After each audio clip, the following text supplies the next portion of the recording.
Music producer, writer, performer and all-round entertainer Barry Upton has been a good friend of mine for many years. His creativity and positivity have led him to great success with many hit records internationally.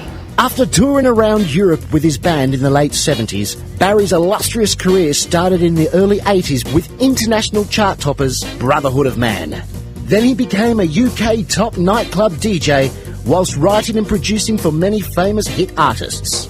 In the 90s, he turned to country music for inspiration and wrote worldwide hit 5, 6, 7, 8, leading to his formation of pop band Steps, who have now had numerous single and album chart success. After more hits with such diverse acts as Sonia, John Otway and the Cheeky Girls, plus a song in the double Oscar-winning film Little Miss Sunshine, Barry moved to the Sunshine Paradise of Thailand, where he's been presenting on radio and TV, as well as continuing to perform music live. His passion has always been songwriting, and this he successfully continues to do. It was a showbiz friend of his, Shay Ritchie, who labelled him a kind of musical prostitute or pop tart. Hence, here we have The Confessions of a Pop Tart.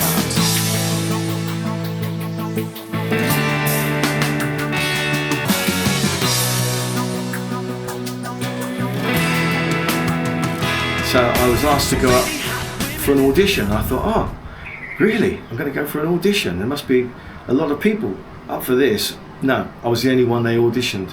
And it was 2 weeks before a major tour. They asked me to wait outside the office for 5 minutes. After that 5 minutes, they had a quick discussion. I was in the group. Sounds like it must have been a real life-changing experience. When I first broke the news to my mother, she couldn't believe it. For her son to be joining one of her favourite bands was an amazing thing, and she suddenly realised that I had actually taken the right course of leaving Vauxhall, becoming a professional musician, entertainer now. And then for vocal rehearsals, we would take it in turns at each other's houses, and when we did it at our house, suddenly there's a Rolls Royce parked outside, and my mother's got one of her favourite bands rehearsing in her garage, because I turned the garage into like a small studio, and she was relishing in making tea and cakes. The rest of the time we were down at Dance Works in Oxford Street for the actual stage moves, and after the first week I'd got everything. I knew the whole act inside out, but then they told me, no, now we start again. We go over and over and over it. So that by the time the first show came, I actually really did know the act inside out. So, were you nervous first gig? No nerves whatsoever. All of that training and the rehearsing was actually for a good cause, because I walked on stage. I felt like I'd been doing it for years.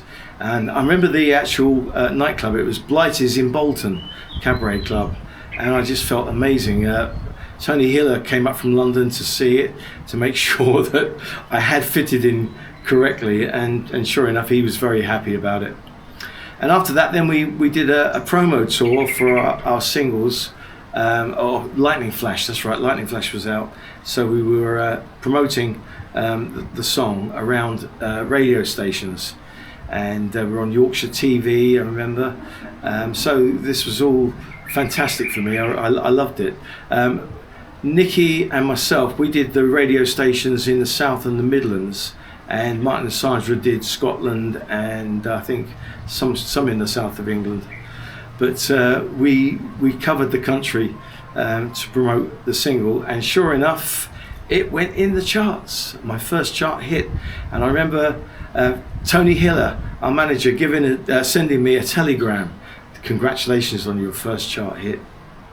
I've still got it. It's a very important thing.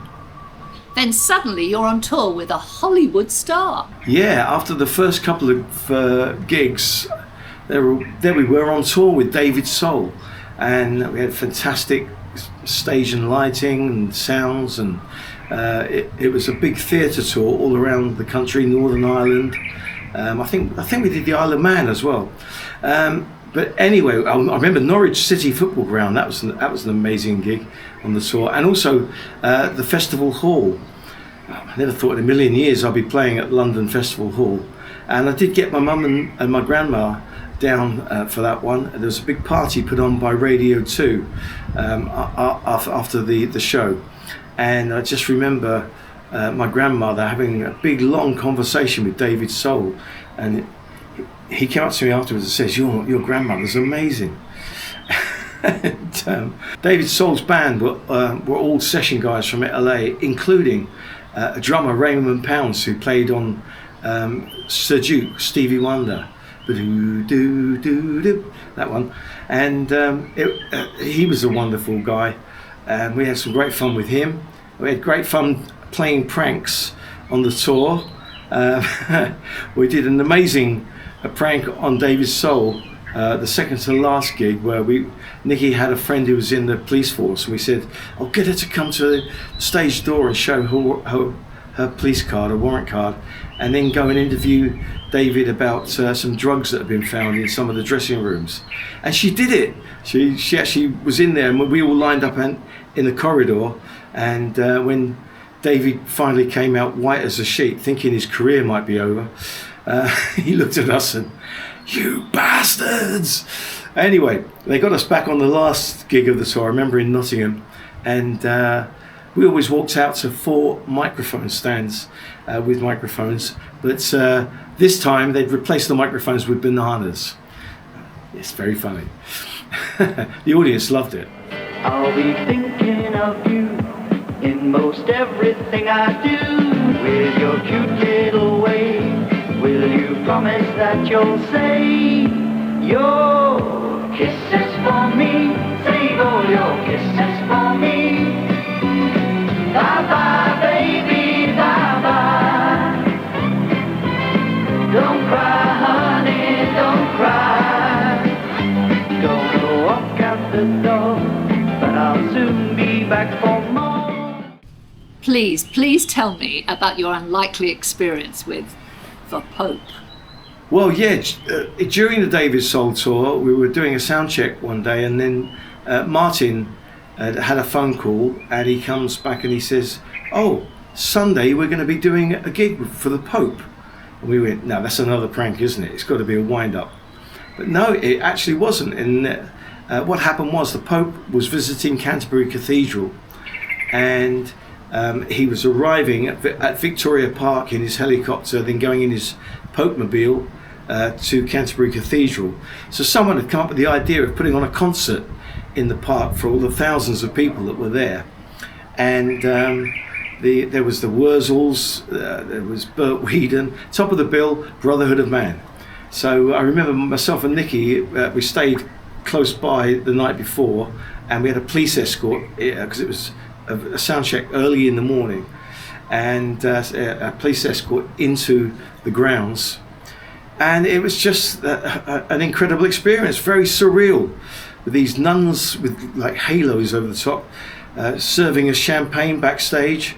And then when the Pope was coming back to Victoria Park, we were just finishing Save Your Kisses for Me, and as he pulled up, my manager, Tony Hiller, he looked up at me and went, do When the Pope Goes Marching In. So I never thought anything about it. I just said, hey, to the band, right, when the Pope goes marching in. And Nikki suddenly got, come on, everybody join in, when the Pope goes marching in.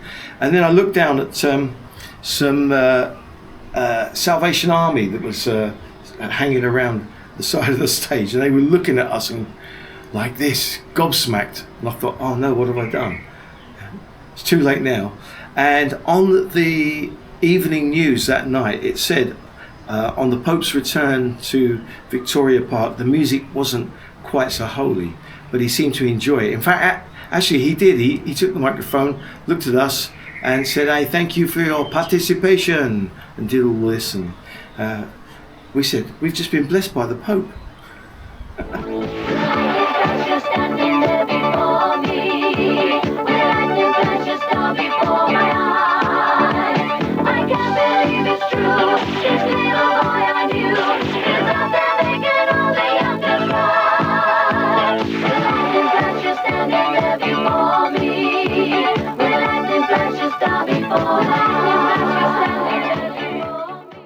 then just after the tour had finished, we did a show for Princess Margaret. She was a guest of honour. It was a charity night up in Newcastle, and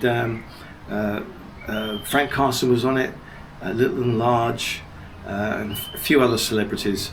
And of course afterwards then you have to line up and meet the princess, and the equerry comes and tells us that speak until you're spoken to, call her Your Royal Highness, and when you were spoken to, and then after that you call her ma'am.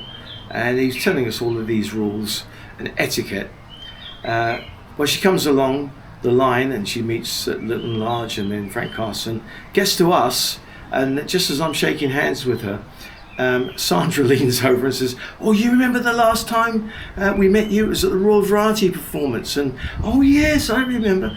And I'm just looking on amazed at the equerries and stuff, who told us all of this etiquette, and it all just went out the window. And she didn't mind. Princess Margaret was enjoying it. She was loving the conversation. And that was Sandra all over. She's very down to earth and fun. Running away together, running away forever, Angelo. Running away from danger, hiding from every stranger, Angelo. They knew it wasn't wrong. They found a love so strong. They took their lives at night, and in the morning light, they found them on the sand. They saw them lying there, and it long ago. So now you're a proper star and really mixing with stars galore. It was incredible, but you kind of got a little bit blasé about it, except for one party where we were invited by Tim Rice to Abbey Road Studios, Studio 2, the one the Beatles recorded in, for the launch of his new book. It's called 500 Number One Hits, and Brotherhood of Man were in there 3 times, 3 number ones. And all my heroes were there. It was amazing. There's Sting, there's the guys from 10cc, there's Billy Fury, there's Cliff Richard, Roy Wood. I remember having a chat with him over by the Cakes. There's a nice buffet going on. And then they let the paparazzi in, and we all had to line up for a picture. And as we are, I remember there's Ray Dorset, Mungo Jerry just behind me.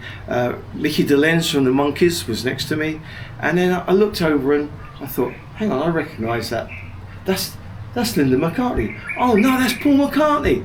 I'm having my picture taken with Paul McCartney in Studio 2, where the Beatles recorded most of their records. This is too much, this.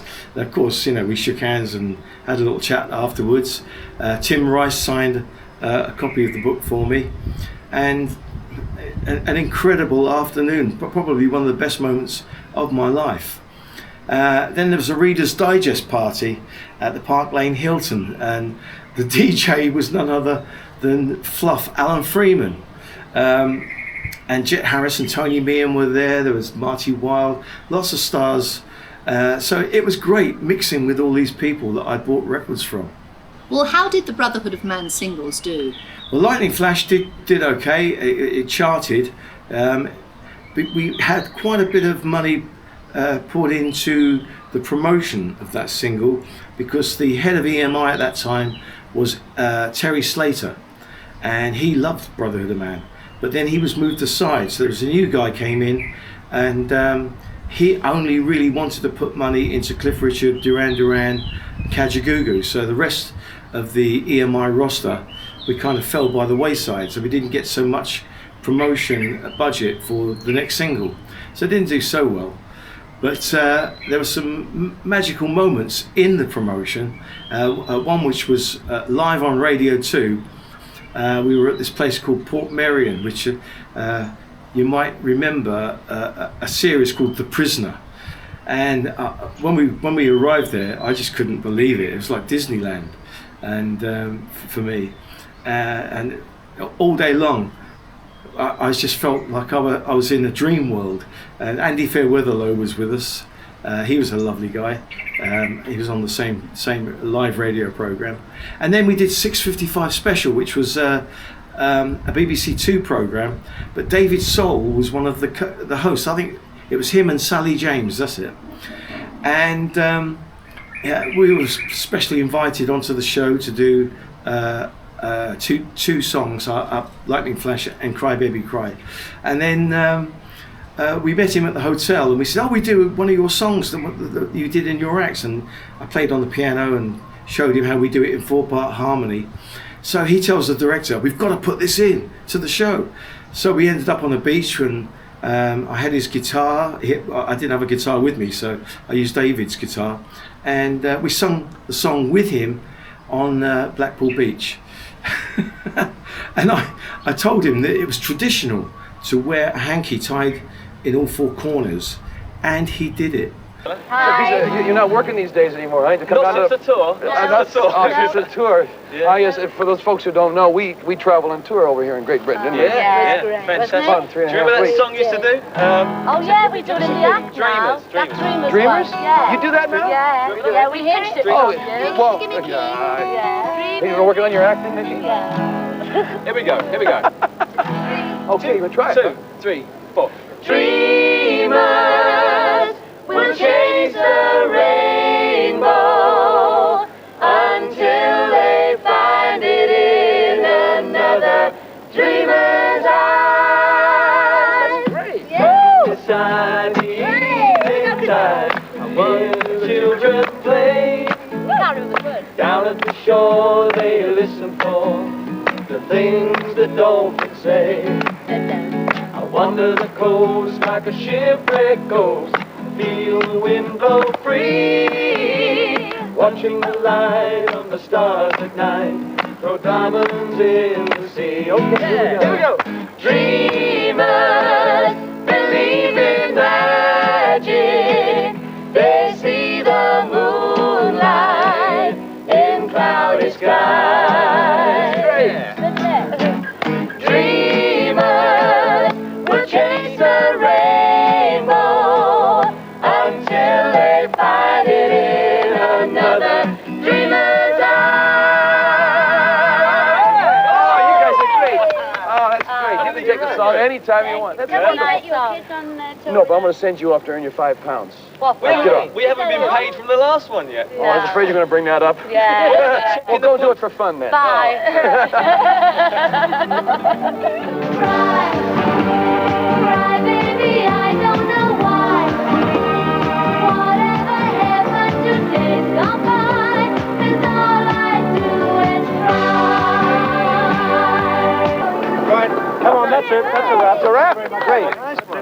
Thank you. Super. So lovely. So nice having you. Yeah. Bye-bye. Oh, Dave. Yeah, tell him. Is there any chance of Yeah. any money?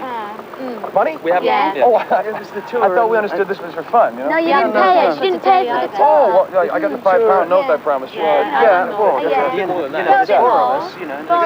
There's four of I saw you with some money earlier. Yeah. Oh, that's it. Good. That's fine. Why don't I just send you a check? One No, for we Nicky, like cash. one for Nicky, And one for me, me. No, and you. it's fine. Right. Come on, you guys. I mean, we got a watch. the watch? Yeah. Oh, Amiga. You can always pawn the watch. Of course, you've got it in your pocket. Right. That's, Yeah? yeah, fine, that'll do. No. Okay, right. Okay. Bye. Oh, Thanks, Dave. always nice doing business with friends. And then there was the EMI convention in the Cotswolds, which we were invited to, being quite fairly new signings to EMI. And I remember meeting David Bryce, who was Cliff Richard's manager, and he got me drunk on Brandy Alexander's. Did you do more writing and recording? Well, yes, we were contractually obliged to finish an album, so we did it at Odyssey Studios, studios that I was very familiar with. And Tony Hiller, our manager, he kind of recognised that I had some ideas, I could bring a new fresh approach to the band. So he was giving me a free rein in the studio, and so on one track I decided that I want a string quartet that sound a bit like Eleanor Rigby. We got this amazing legendary string arranger to come in, Ivor Raymond, who wrote "I Only Wanna Be With You." So he did a great job on that. And I was experimenting on other tracks, making us sound a little bit like Ultravox in places. So we were definitely going to sound a little bit different to other albums that Brotherhood had done in the past. And then we did a song which we've written called "When the Kissing Stops." And Tony thought it would be a good idea to put that in for Eurovision. And would you believe it? We, at the MPA Christmas lunch that year, we were announced as in the final. We were in the last 8. Then I believe you became friends with none other than Lulu. Yeah, that was in Glasgow. We first met at a Diet Coke launch. So this was brand new. All of the representatives or salespeople from Diet Coke all descended on this hotel in Glasgow. And that gig was memorable because they decided that we were top of the bill, Brotherhood of Man. We were going to make a big entrance with all this dry ice for our dramatic opening song. And Lulu was the MC, and so just before she announced it, she says, before we bring on our top of the bill, let's have a quick chorus of "I Belong to Glasgow." And she got everybody singing. But during this, the dry ice is filling our stage area to the point where it was actually rising up too high. And by the time the curtains opened, we couldn't see a thing. And the curtains opened, the dry ice went out into the audience, and of course everybody saw the funny side of it, and they never saw us for the first song. And then I did shows all over the UK with many different celebrities and all the different cabaret clubs around the country. And my favourite was the Night Out in Birmingham, and there I met a guy called Mike Stevens, and he became a great friend, and he then became Take That's musical director, and now he's ELO's musical director, so he did very well for himself. And for your concerts, I believe you had a connection with Jeff Beck. Oh yeah, we used Jeff Beck's PA and his sound engineer Chris, and our sound checks just ran like clockwork, and we sounded like a rock band because he would get the drums to sound like rock drums, and people used to come to see us play thinking they're going to just watch a very light middle of the road band. But no, we were full on, and I think we were liked even more because of that, because of the full-on show that we did. And I remember one particular gig which was memorable because we'd done our sound check and everything was as per normal. It was a place called Quaffers in Stockport.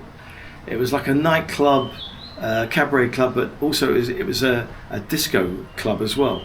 And we finished the sound check, went to get something to eat, and when we came back to the club, all the staging, all our equipment, all the sound equipment had disappeared. And I remember the manager taking me downstairs so we could see it. It was all underground. And he said, just before you come on, come out to the balcony and you'll see what happens. And sure enough, the DJ cleared the dance floor, and they suddenly played the intro music, which was da da da da da da da da da da, and then the dance floor parted like this, and then our equipment all came up like this, and as it did, some stairs came out from the balcony to go down to the stage. That's how we made our entrance. Incredible. And another thing I remember about that gig was I met this girl called Susie, who turned out to be Miss Stockport, and she became my girlfriend for a while, and we went on a nice holiday trip to Gran Canaria with Martin and Sandra, and we had a nice time. So now it's 1983, I believe, a very significant year for you. Yes, it really was, because up until this moment I'd been flitting around the UK with lots of different girlfriends. I had them all scattered around the UK, and the great thing was there was no internet in those days, no smartphones, so everything was done on a phone call. so they didn't know about each other. I really was a Pop-Tart, and I had multiple girlfriends. In 1983, that all changed because, as I previously said, we had a song in the Song for Europe, which was the Eurovision Song Contest, and I had to put a little group together. So held auditions very early in 1983, and one of the girls who came along for an audition was really striking. She really took my eye. Her name was Janie, and she eventually became Janie Lee Grace, who was on Steve Wright in the afternoon much later in her career. But at that time she was with Mary Wilson and the Wilsations, who had a hit with Just What I Always Wanted. But she really took my eye, and I tried to be professional for a while, but it didn't last too long. And then we did a tour of the Middle East with Brotherhood of Man, and that was an amazing tour. And during that tour, the band didn't really do United We Stand, which was the very first ever Brotherhood of Man hit in the early 1970s. But it was requested as we were checking into a hotel once. Somebody said, are you going to do United We Stand? So I suggested, why don't we just do it with a 4-part harmony with an acoustic guitar? And so we put it in at the very end of our sets. In fact, actually, it stayed in the set as the very last song we would do on the encore. So that was quite memorable. Was Janie now your steady girlfriend? Oh yes, I was quite besotted with her, and we went to. I remember us going to the Ivor Novello Awards and being invited into the VIP section because our manager Tony Hiller was part of the organising committee, and Genesis got an award for outstanding services or outstanding contribution to British music. And all the press and other people were milling around Phil Collins, who was the flavour of the month. But I was a big Peter Gabriel fan, and he was just standing by himself. So myself and Janie went over and chatted to him. We were there for an hour, and he was a lovely guy. Actually, he knew Lightning Flash, the Brotherhood of Man song, and got on like a house on fire. And then also we got invited to a Cliff Richard concert. And David Bryce, I saw him at the end of the concert, and he'd arranged the tickets, Cliff's manager. And he said, do you want to go and meet Cliff and come up to the green room? So we said, yeah. So we went up there, and again, we were there with Cliff, and then nobody else came up there. We were there for about an hour chatting with him, and had a fabulous conversation. And I always remember Cliff's parting words to me were, "See you up the charts." I thought, what a lovely thing to say. And it became true. And then there was a show that we did for Lord and Lady Sainsbury at the Dorchester. And I remember we had a lovely hotel, one of the hotel rooms there for a dressing room. And after we finished the show, the others went, and I went to give the key back. And I said, is anyone going to use that room tonight? And they said, no, it's been booked out to you, being paid for by Lord and Lady Sainsbury. So I quickly called up Janie and I said, get down here quick, which she did, and we stayed that evening at the Dorchester. And I remember we filled the bathtub up and put all the miniatures around the side of the bar, and we finished them off. Oh yes, we took full advantage. That was definitely a luxury evening. Around about that time, I bought a flat it was right on the border of Luton and Dunstable, close to the motorway, for easy access to get anywhere, and close to my mother's house, so not too far away. And we were either at Janie's flat or my flat. It was a time that I treasure. Why did you opt to do an 18-week summer season in Bournemouth? Well, in the early 80s, a lot of nightclubs were being turned into discos, themed discos, and A lot of the work was going, actually. Our cabaret club work was diminishing a little bit. So we took an 18-week summer season in Bournemouth as special guests on the Mike Yarwood show. And we still did Sunday concerts down in, I think it was down in Torquay. But it was a lovely summer, and we got up to all kinds of mischief, as you would. There were plenty of after-show activities at the Pavilion. All the Heidi High lot were there, and at the end of the pier, Molly Sugden. So we always used to meet up after our shows, and a different night each week. We would go either 10-pin bowling, or we'd go to, there was a gay club that we would take over the restaurant. We had some great fun together, and some great people. The only problem I had was that I was away from Janie a lot, and sure enough, me being a Pop-Tart, I started having a few affairs. One that had certain repercussions afterwards. We'll talk about that later. But another thing that happened while we were down there was that I met a guy called Martin Jenner, who I'd met him before because he was a session guitar player, and he played with Cliff Richard. And he used to join us on these celebrity evenings, post shows. And one day he says, I've got a great gig. I'm going to be doing the Everly Brothers reunion concert at the Albert Hall. He says, I can get you tickets. But it was on a Saturday, so there's no way I could go to the actual show.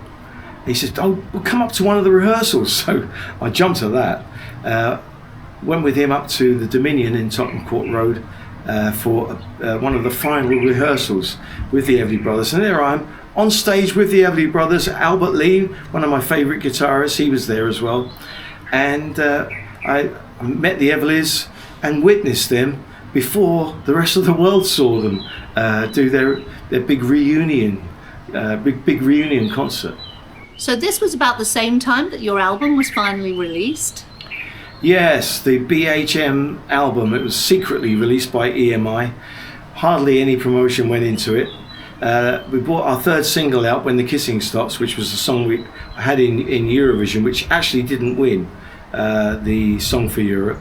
So we decided to bring it out ourselves. I read from your book that you shared a jacuzzi with George Michael. Ah, yes. Well, after the summer season had finished, I was back with Janie, and we were together all the time, but she didn't really have a proper job because she'd left Mary Wilson and the Wilsations to do our Song for Europe thing. Anyway, I'd managed to get her in with the band at Tiffany's in Dunstable, which was local to where I lived. And one day, and she would go for auditions for things all the time, and then one day she came home and said, I've just found out that Wham are going to go out on tour, and this is with George Michael, and they're only looking for backing vocal groups, not individual vocalists. So I said, oh, that's a shame. And then I thought, well, I can't do it, but why don't we put a little vocal group together? And Janet, who was singing with her at Tiffany's, she was up for doing it. And I knew this guy, G. Bello from Light of the World, who was on EMI. But he wasn't really doing much at the time either. And so we all got together, and I rehearsed a couple of songs with them. They went down to No Miss Studios in London and did the audition. Would you believe it? They got it. They were Wham's backing vocal group for all of their tours. So, as part of the, I kind of got welcomed in with the musicians and became part of the family.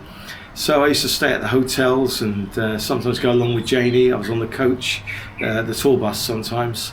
And yes, I did share a jacuzzi with George Michael. Actually, we went to his house once because he was still living at home with his parents.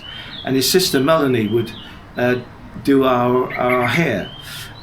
She was a hairdresser. And so I did meet George at his house once, and he did show me his bedroom, and he said, come and see my demo studio. And he pressed this button and played Everything She Wants, or the demo of Everything She Wants. So I was quite privileged. How did the Brotherhood of Man album, BHM, do at this time? It didn't do fantastic. It was okay. It sold amongst the fans, and most of the fans thought it was a step in the right direction for the band, and it was a departure from the ultra middle of the road albums that had gone before. We got some pretty good reviews. We also got some stinkers as well, and I remember EMI sending me cuttings from all newspapers and stuff, and it went right across the board from best pop album of the year right down to why don't they just give up. And we were doing our concerts. We were happy doing our concerts. So I always loved it and looked forward to every time we would meet up and perform. And then, ironically, myself and Janie would go to all kinds of concerts around London. And I remember we went to see Dean Friedman, and also we went to see John Otway. Both of those were going to figure later in my life. I didn't know then. I also met the Shadows in Newcastle. Martin knew Bruce Welch from the Shadows, and they just walked into the Holiday Inn one day. They were doing Newcastle City Hall, where we were doing some kind of cabaret club somewhere. Anyway, they sat down. I couldn't believe I'm sitting having lunch with the Shadows. I used to buy their records, and again, these were the most magic moments of my life, really. And especially when we worked out that our gig was going to be a bit later on, so we could go backstage before the Shadows took to their stage. And I managed to have a go on that very first Stratocaster guitar, which was the very first one that was ever imported into England all those years ago. That's the legendary guitar. They're lovely guys, and we had a fabulous time with them. And again, it was a privilege. It was a privilege to meet them and for them to invite us into their little world. And then before the EMI album, I think I mentioned before that we were doing these Warwick Records albums where we would do covers, but Brotherhood sing 20 disco hits, Brotherhood sing 20 love songs, and those kind of themed albums, which were TV advertised, so they were good to do. On one of them, we did the Bee Gees song Tragedy, and we put it into our set and found that we could never follow it, so we used to put it as our encore number. And I remember one night a club called Castles in Anfield Plain, which is near Durham in the northeast of England.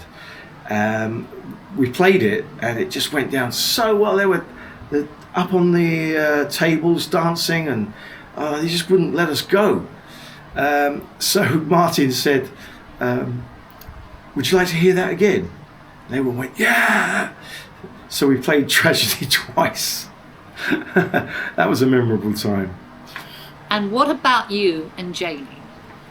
Yeah, we were getting on famously, and we had a fabulous Christmas, one of the best Christmases I've ever had.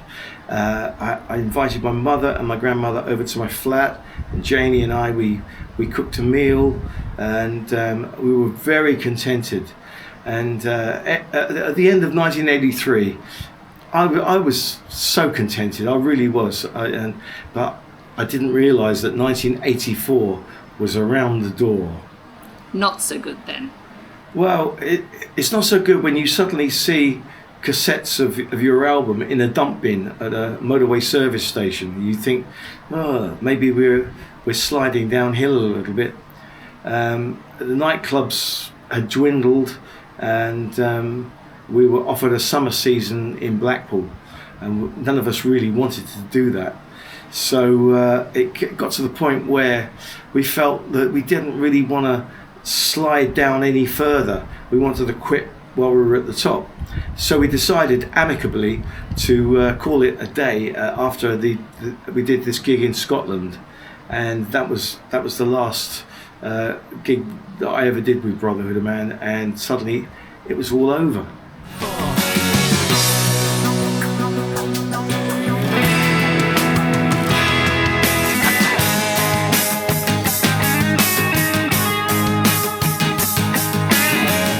Confessions of a Pop-Tart. Yeah. Interesting confessions of a Pop-Tart. Interesting of a